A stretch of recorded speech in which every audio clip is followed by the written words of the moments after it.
俺ユッキーと部屋隣だからさいびき聞こえてくんだけどさ、今までにないぐらい危ないいびきなんだよなんか普通いびきってさ、じゃん、ユッキーのいやそれはもうしかも止まんのなん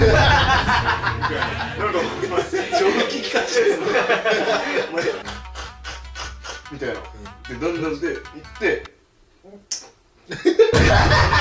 前死ぬいつ死ぬんだよいつや待ってよ式を待ってゴロキリ